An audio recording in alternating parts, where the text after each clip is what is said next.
Good afternoon, everyone. Welcome to week 5 live session on structural analysis, course 1. It's an elementary course in the analysis of determinate structures.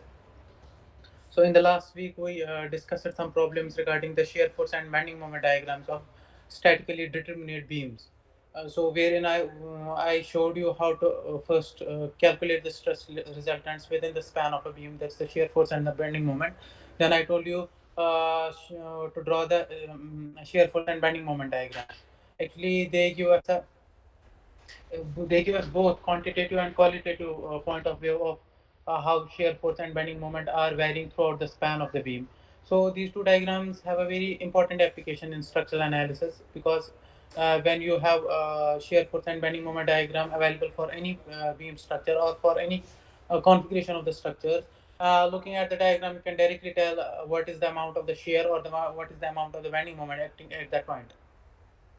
So it is very important for us to know how to draw these shear force and bending moment diagrams.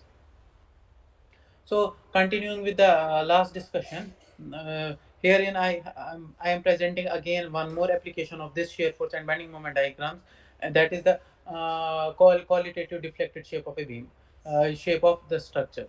So when a structure is subjected to a gravity loading, so we get to know what is the shear force and what will be the deflected shape of that structure.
So your mic is off.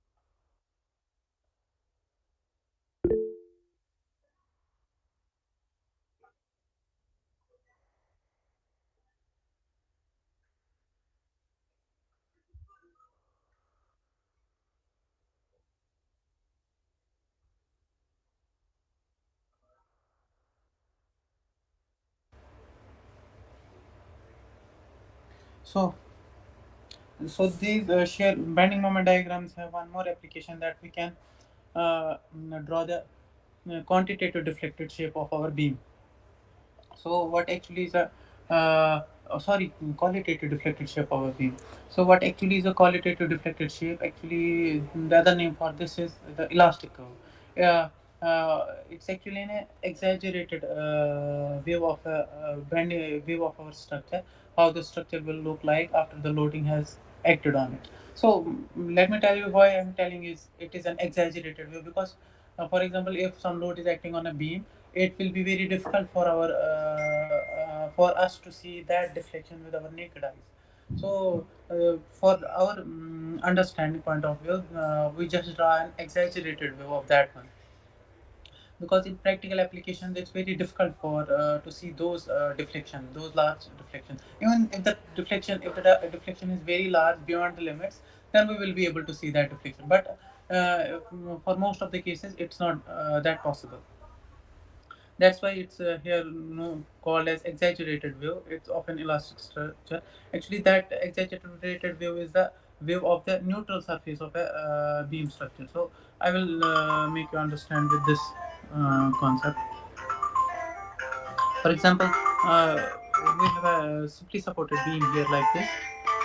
It is supported on two sides A and B like this, and we have a neutral axis going on like this. So now what I mean by the elastic curve or the elastic curve,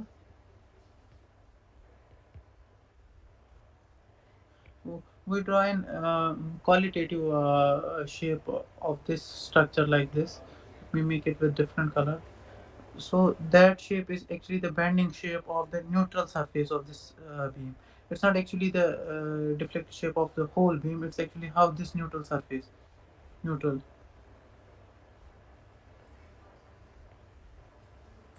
So in 1D it's actually an axis, but in 2D we call it a neutral surface.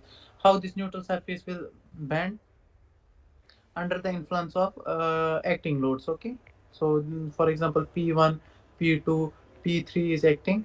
Let some random uniformly distributed load W of X will be also acting.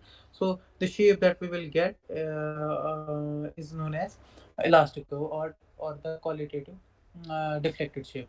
It's an exaggerated. So if I draw the exaggerated view of this neutral surface like this, so from the theory of bending we have that every plane is perpendicular before every plane which is perpendicular before bending will be perpendicular after bending as well.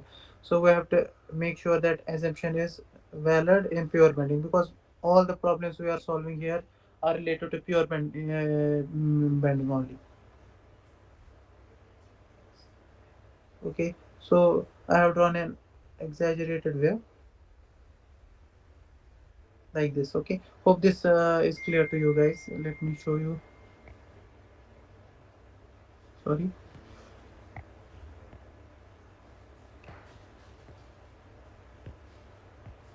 we're having our beams. It's the same beam, but it has been deflected under the influence of acting loads. Okay, like this, keeping the same support conditions.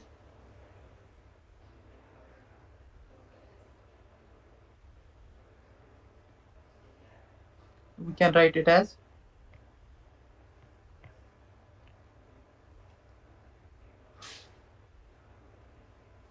It's a qualitative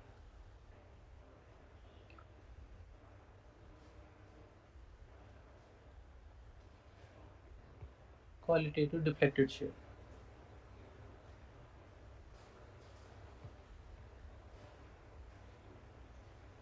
Okay, so hope this small concept is clear to you.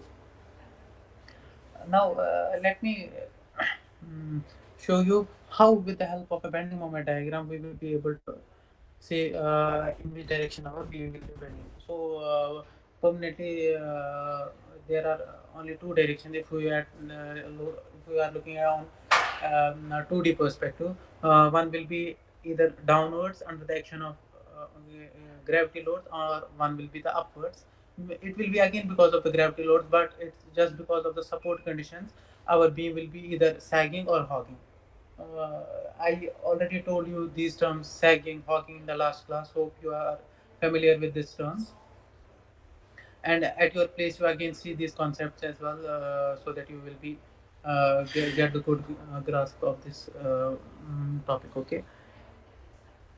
So, so first thing is here. I told you, if the bending moment, we were having a beam like this. If we were having a beam like this,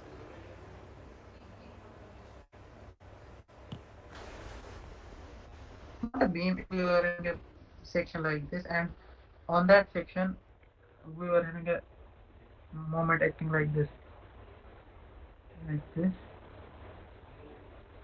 like this. This was acting like a moment turning the beam downwards. We call this as sagging moment. Okay,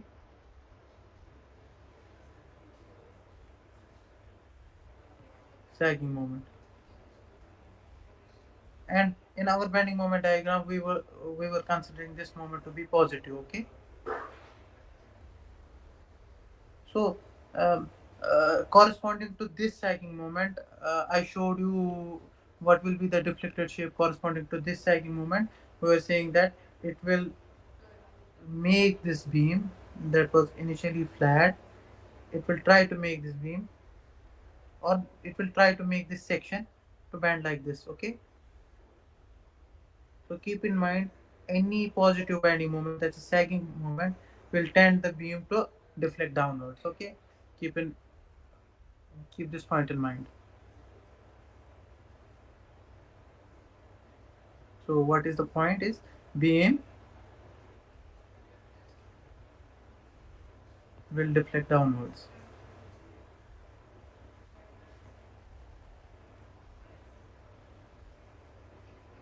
Okay, beam will deflect downward. Then I showed you another thing is when there will be hogging moment. Okay, same section of the beam. So I have cut a section from beam somewhere. So same section is there. Okay, now what is happening here? The hogging moment is being applied on this beam. Okay,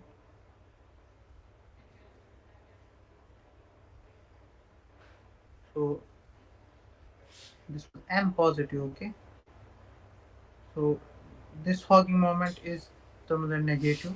So we will call this as hogging moment.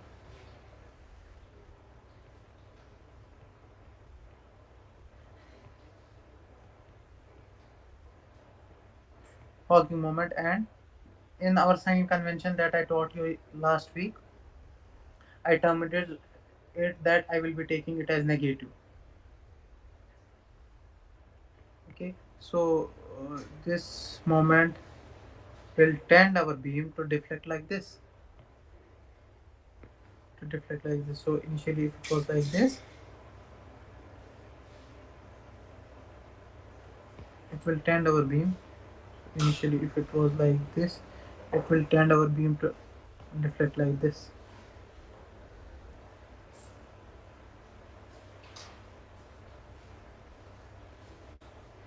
like this,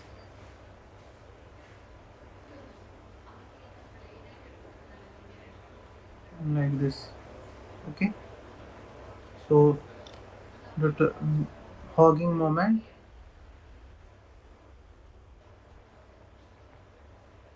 beam will deflect upwards. So these 2 points are clear.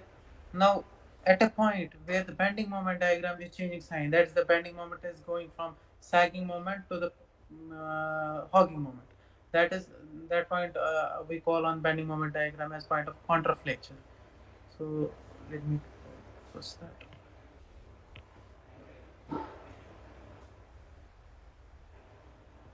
At point when bending moment goes from positive to negative on bending moment BMD, bending moment diagram, point is known as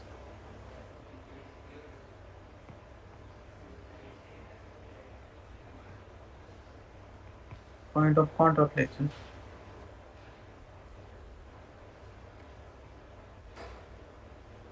So what we do at a point of contraflexion is that we change the curvature of our beam. For example, for sagging moment we were having concave profile, and for our hogging moment we have a convex profile. So from at point of contraflexion, profile will go from concave to convex. That's or the curvature will go from if I am telling that the curvature of the concave surface is positive and for convex is negative, the curvature will go from positive to negative. Okay, it's clear to you guys.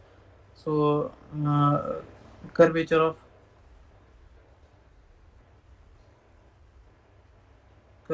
profile change.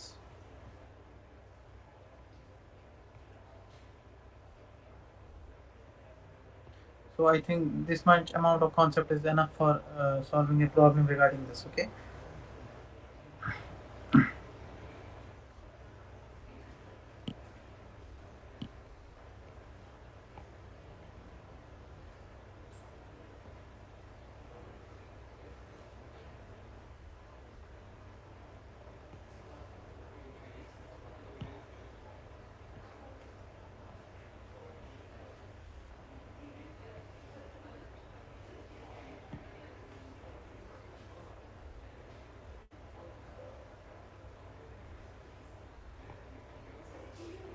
Okay. So I have pasted an example here as an example problem. Here we have a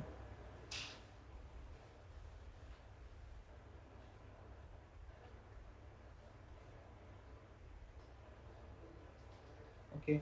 So we can see here we have a simply supported beam. It is supported at a simple support, and then at D it is again having one roller support, and it's having some overhang DE.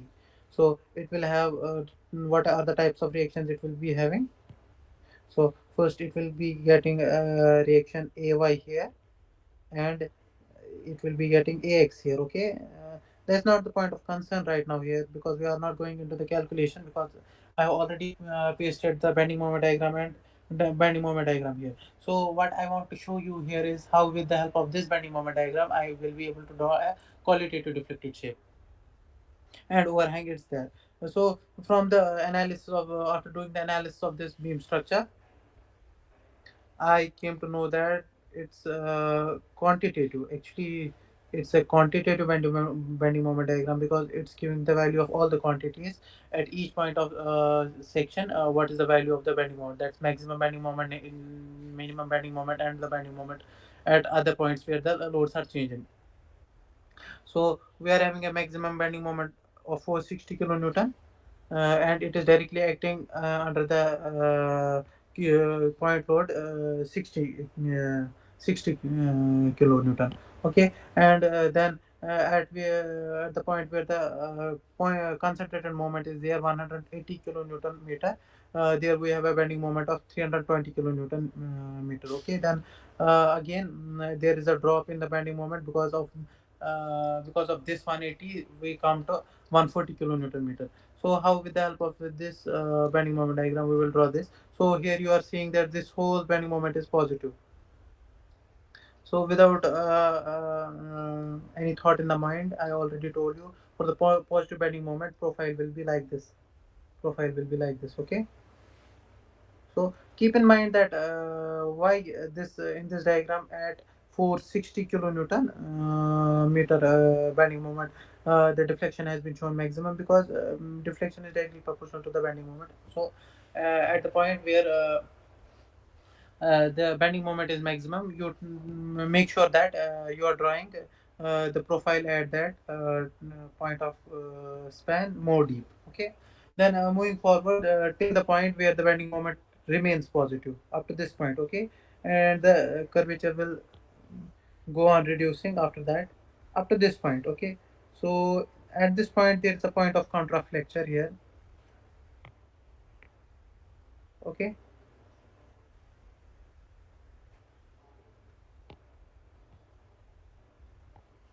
So here is a point of contraflexure. So bending moment diagram is going from, bending moment is going from positive to negative. Okay. Bending moment is going from positive to negative. So there is a change. So we have to change the curvature as well. You can see that we were having first curvature like this. Now I am turning curvature like this. Okay.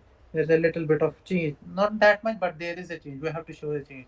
So at point D, the bending moment is maximum -100, but we are getting here a support. So we have to maintain the integrity of the support and to maintain the slope continuity at both points. So this, there will be a small rotation from this side and this side also, and it will again go this side. Okay. Because of this hogging moment, I told you, because of hogging moment the structure bends upwards, and then this hogging moment, this will deflect like this. Hope you are able to follow me up how I draw this qualitative deflective shape just by seeing bending moment diagram. Then, so hope this concept is clear to you. Uh, the next topic is the relationship between loads, the loads acting on our structure, then the shear. What is the relation of loads with shear and with the bending moment?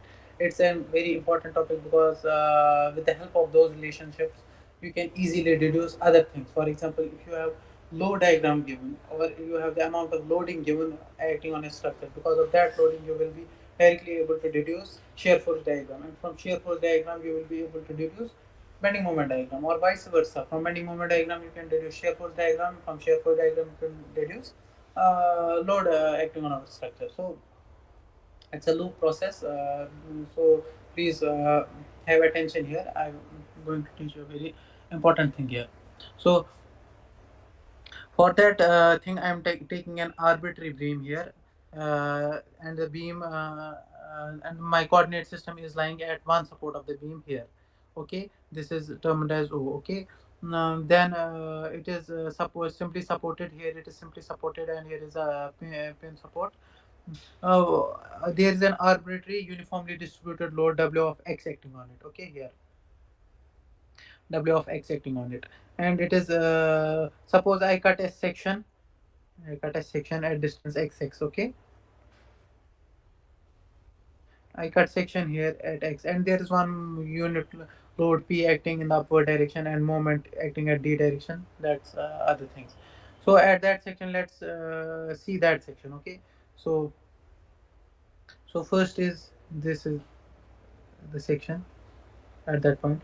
So we have bending moments acting like this, and this bending moment acting like this, another one. Okay, it is for a width of dx. It will be from one side, shear force will be s, and from another side there will be s plus ds. Same will be for bending moment, m and m plus dm. Okay, and we are seeing the section at that point of thing only.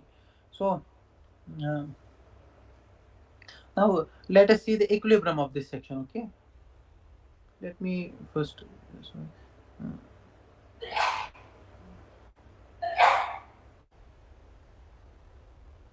section 1. Okay, Let's see the equilibrium of the section 1.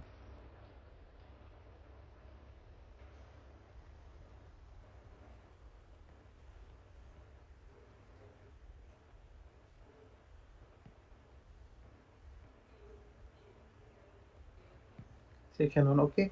For section 1, we will see the summation of the vertical forces F of Fy Fy should be equal to 0. And let me take the loads acting upwards to be positive, okay. So if you see at this diagram, section 1 diagram, we have section like this. I'm only taking the loads here only. uh, Loads, what are the loads? We are having only S acting here, S plus ds acting here, and we are having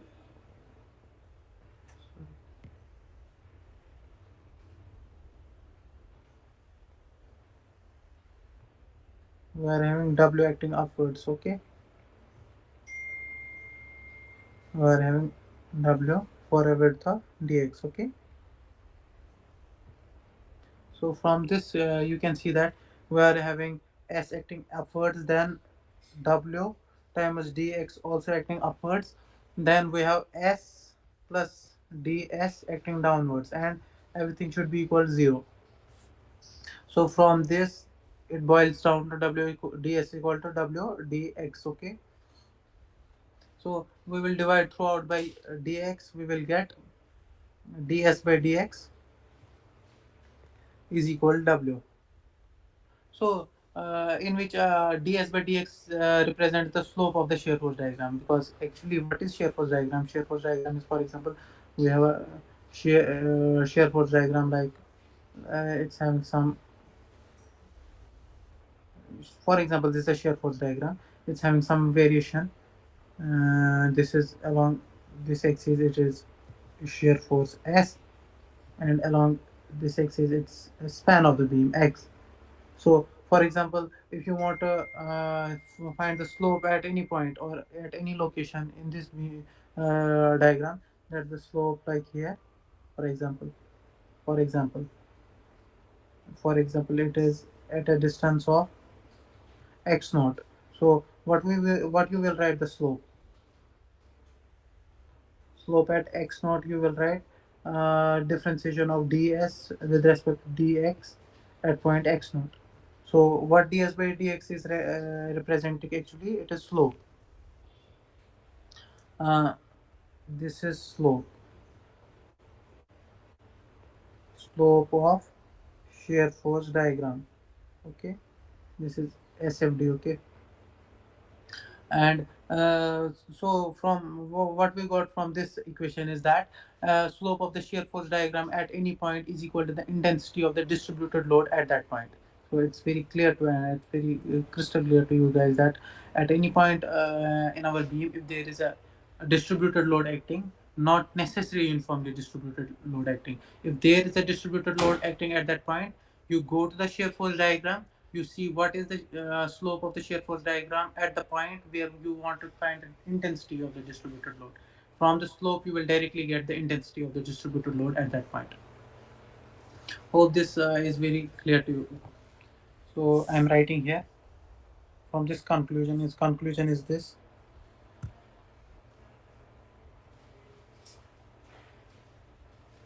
Conclusion is a slope of shear force at any point. Slope of shear force diagram at any point is equal to uh, intensity of distributed load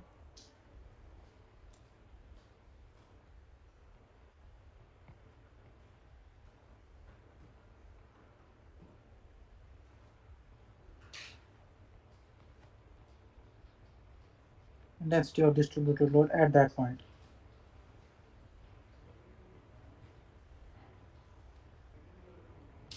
So it's a very important conclusion that we draw from the discussion we had.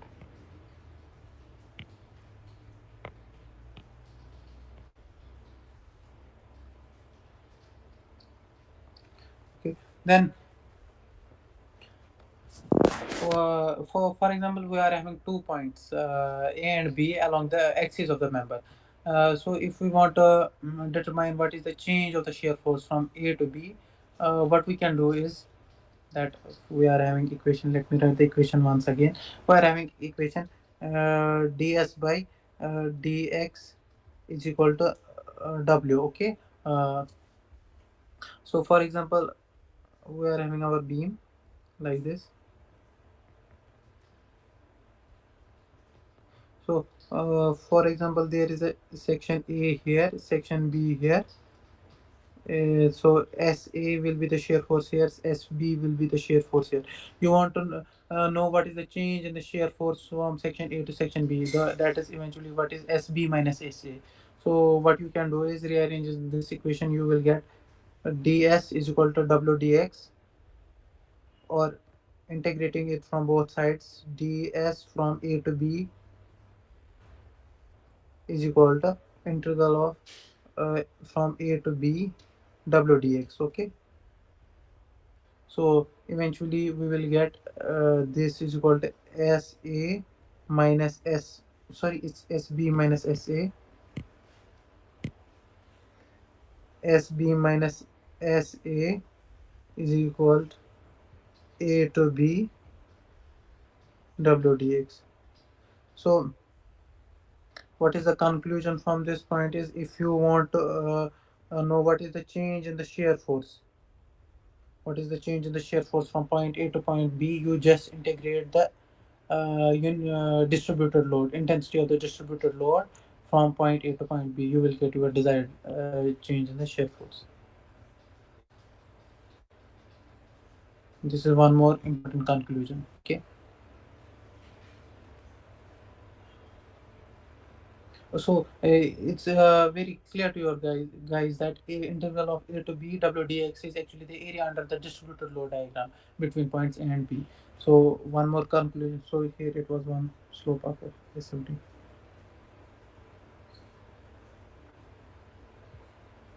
So another conclusion is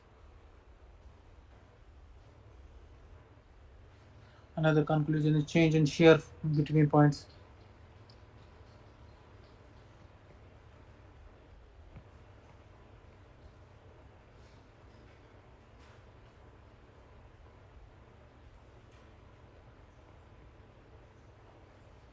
between points A and B.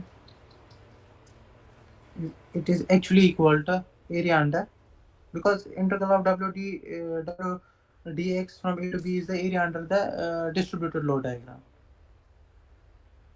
Area under distributed load diagram.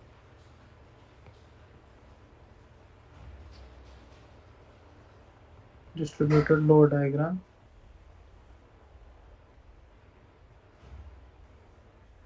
Distributed load diagram from points.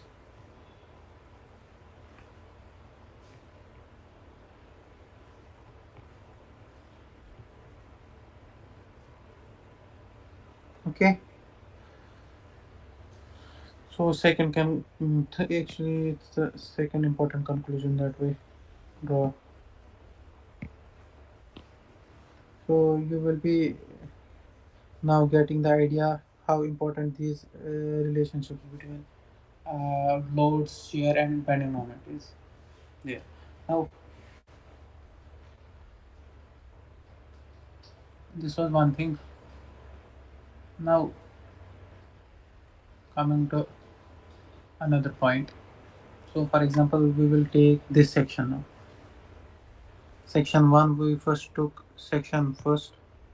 This was section first. Now we are concerning our attention towards this section 2. Okay, this is section 2. This section 2 where no distributed load is acting but only a point load P is acting. Okay, section 2. So we'll turn our attention to section 2 and we will see what are the things going on there. So here I am having a section like this.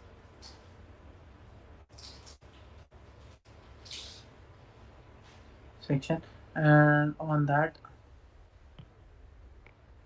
there is only one concentrated load P acting upwards, and we have shear as always. It is positive from this side, and it will be S plus ds from this side,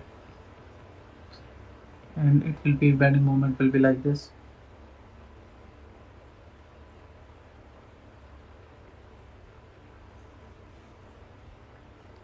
Bending moment, it is m, it's m plus dm here. Okay, it's acting for a span of dx. So now we will see the moment equilibrium of this section. Okay, now applying.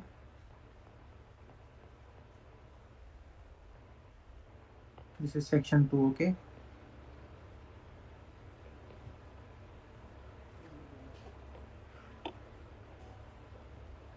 applying moment equilibrium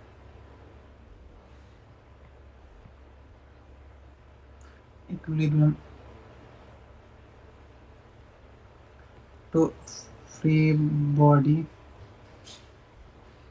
of section 2. Section 2, what we will have, I am taking this one, let me add one more page. So I am taking summation m a is equal to 0, and the moments that are counterclockwise I am taking them as positive. So first moment is counterclockwise. First m is acting clockwise, so it will be negative minus m. Okay, then moving forward, plus we have, sorry, we have distributed load also, so I have to consider only section 1 only. Sorry for the inconvenience, I have to consider uh, section 1 only. So we have distributed load also.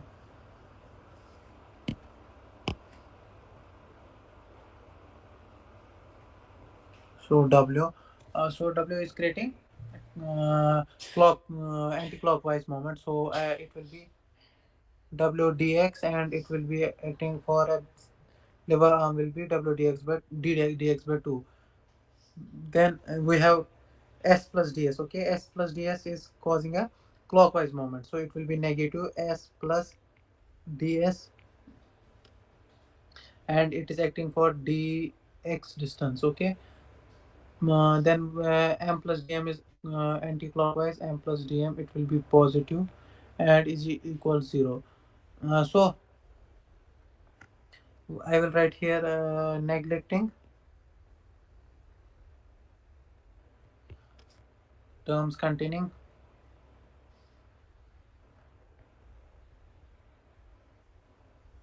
second order differentials.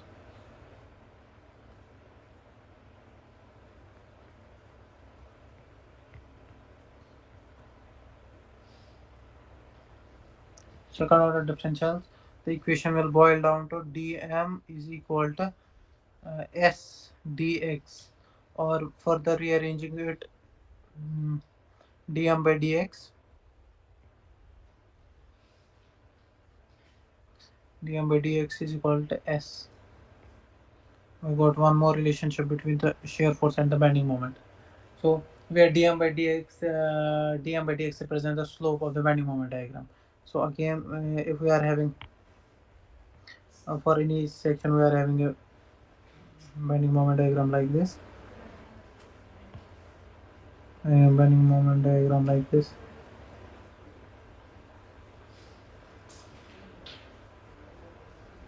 We're having a bending moment diagram like this. So for example, this is bending moment upon this side, and this is x, and at any point x naught,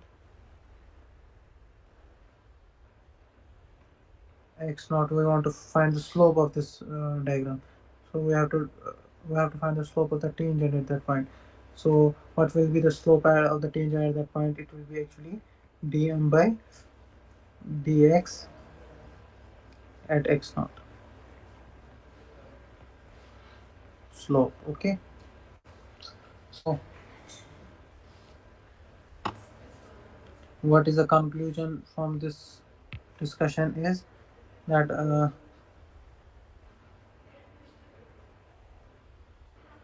that we have a slope of bending moment diagram at a point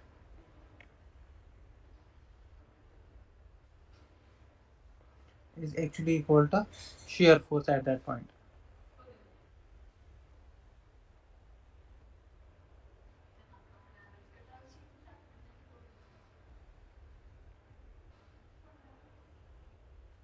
One more important conclusion that we have.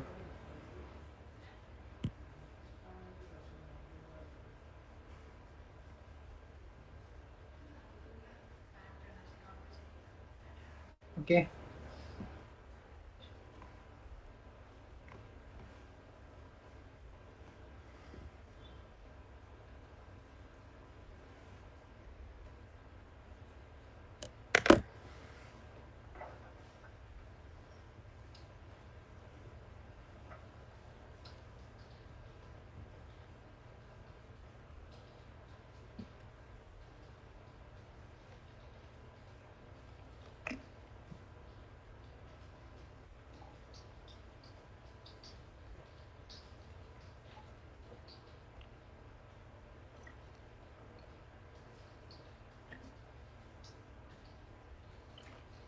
There is one more relationship we have to see. Then we will move to a problem.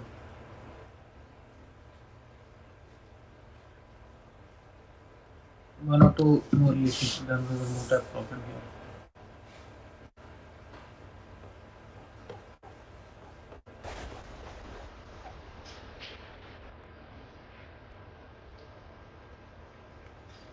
So we will now move to section another section. This section 2. Actually, now we are.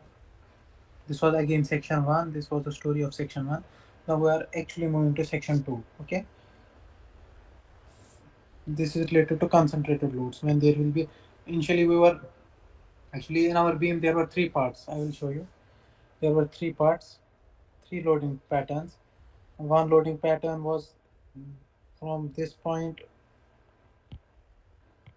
from this point to this point. Okay, this point to this point. From the diagram you can see that it was having distributed load from at this sectional point. This is, it was having a concentrated load, and at this section point it is having a concentrated moment. So we are having three sections. So we will be now taking section 2. Actually I have to rub here, it's not P, this section 1 only. So section 2, concentrated load.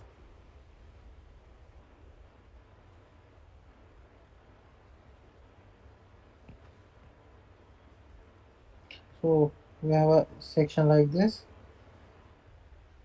Okay, we are having P acting like this. We are having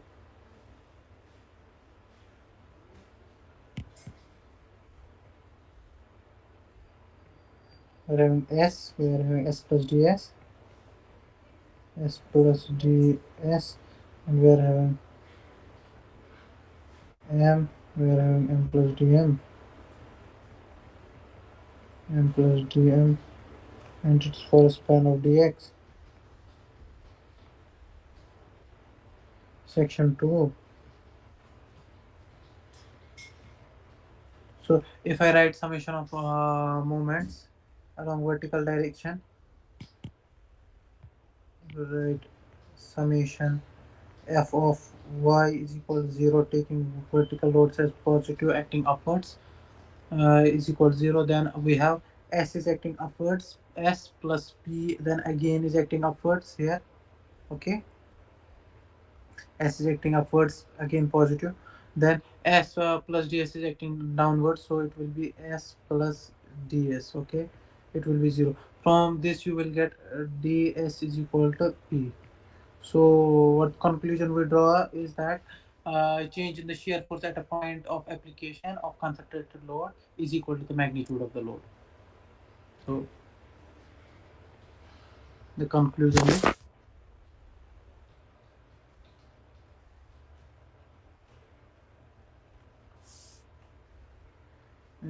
change in shear force delta S. Okay, at point of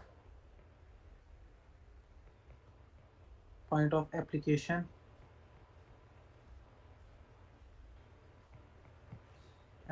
of concentrated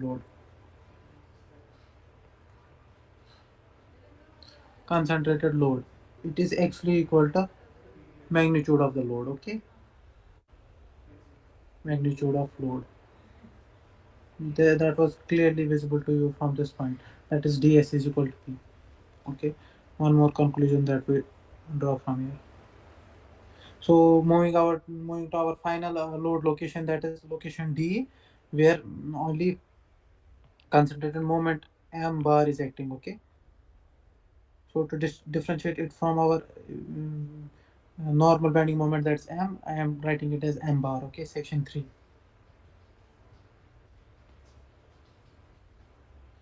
So section 3, so for section 3 we are having a free body diagram of section like this. Section 3, I will make the tone very quickly. Section 2, and to the moving to section 3. mm, it's this. Section 3 is like this. It is being acted by a concentrated moment m bar like this. And what will be the other reaction force at there or stress resultants? Normal m will be acting like our main bending moment m, that will be get generated, and from the other side m plus dm. Okay, dm will be get generated over a small span of dx, very small length. Okay, so, this section is section 3. We will write moment equilibrium for this section. Okay,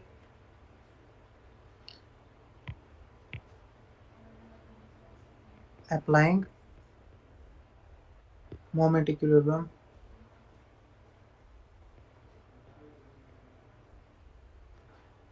at section. So at section 3, what we will get is I am again taking counterclockwise moments to be positive. Summation of m at section A should be equal to 0. Okay, so what we will write is first our m is acting clockwise, so it will be negative minus m. Okay, then moving forward, this m bar is again anti-clockwise. This is m bar minus m bar, and m plus dm is positive. It will be m plus dm is equal to 0. What we got, dm to be equal to m bar. Another important relationship that we derived. That is the change in the bending moment at the point of application of the concentrated bending moment, or the we also call it as couple, is equal to the magnitude of the moment of the couple. Okay, it's very easy for you to understand. Okay, let me write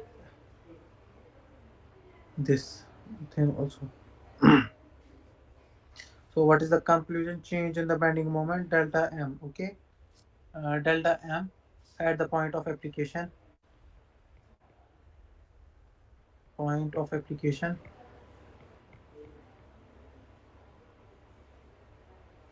at the point of application of a couple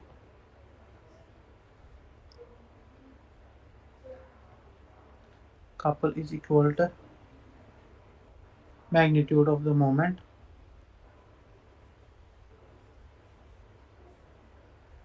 magnitude of the moment of the couple. Okay, you are looking change in the moment. Dm is actually equal to m bar, magnitude of the moment of the couple.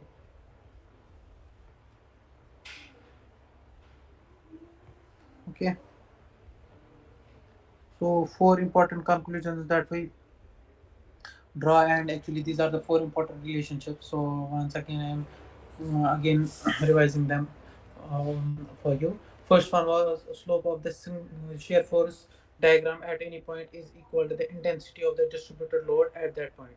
Second one was change in the shear force between points A and B is equal to the area under the distributed load diagram from points A and B. Then third one is if we are having a bending moment diagram, so take the slope of that bending moment diagram at any point, that will give you the amount of shear force acting at that point in the beam. Okay, one more was there is that if we are having a concentrated load acting at a point, you want to know the magnitude of that load. Actually, you find the change in the shear force at the point of the application of that concentrated load, you will get the magnitude of that load. And the final one was if you are having a couple acting at a point, then you want to know its magnitude, just check the change in the bending moment at the point of application of that couple. You will get the magnitude of the moment of that couple. Okay, so these were one, two, three, four, five. Very five important relationship between load, shear, and bending moments.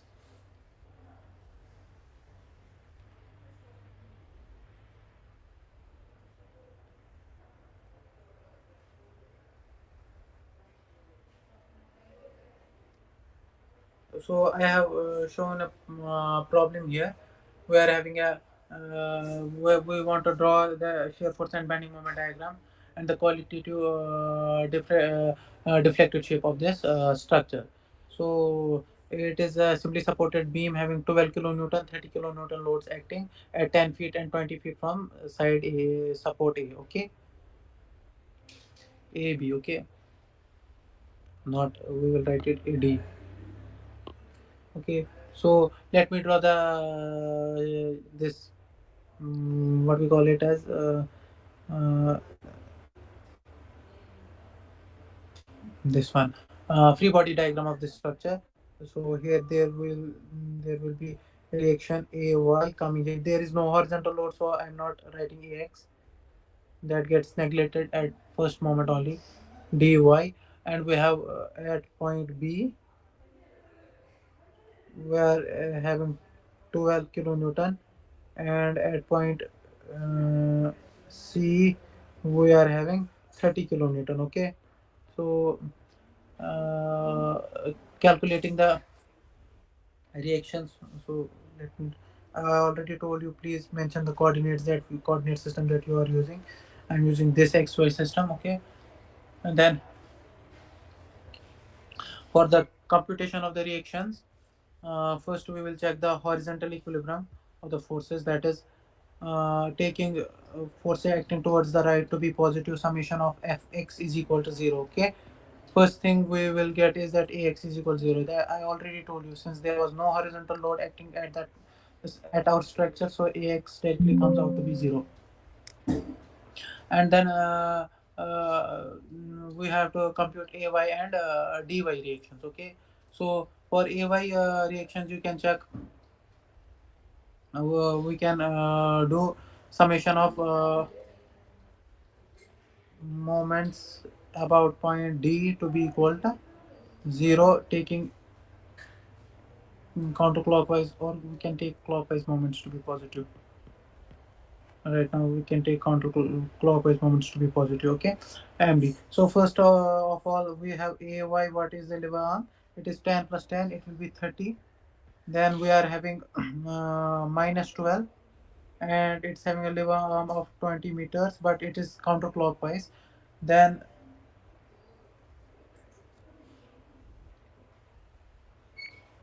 minus 12, then it is minus 30, and it's having a lever arm of 10 meters, and it is equal to 0. So from this we get our AY reaction to be equal to 18 kilonewton, and the sign is coming out to be positive, so the assumed direction is correct. Okay, Then moving forward, we will check the vertical equilibrium. Summation of Fy is equal to 0. Then from this particular equilibrium, we will get dy reaction. That is, 18 was acting upwards, then 12 is acting downwards, 30 is acting downwards, and dy again we are assuming to be acting upwards. Okay, looking at the loading conditions. So dy comes out to be 24 kilonewton. So again the direction is coming positive, sign is coming positive, so the extreme direction is correct. Okay, so these two things. So we will not try to draw the shear force diagram for our structure. Okay, so let me take this, copy, paste it here, paste it here, and now write actual values of ay and this one. Okay, this is 0 and we will write actual values. Okay, so a, b, c and d. Okay, this is 18 kilonewton, this is 24 kilonewton.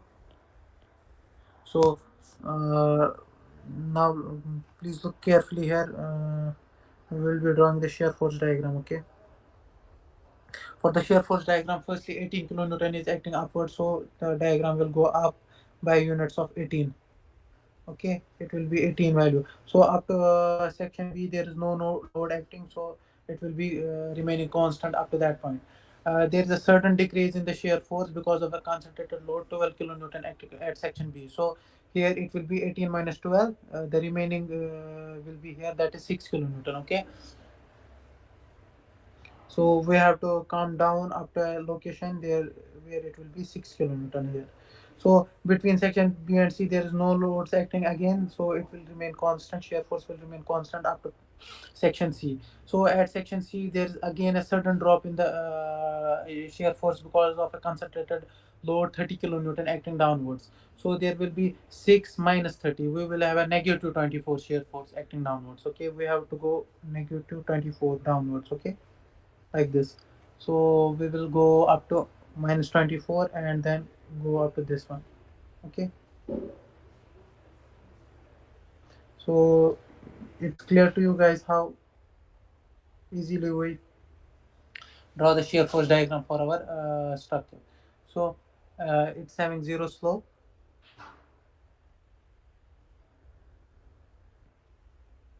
Okay, everywhere is having zero slope for this one. So now we have to draw the this one bending moment diagram. So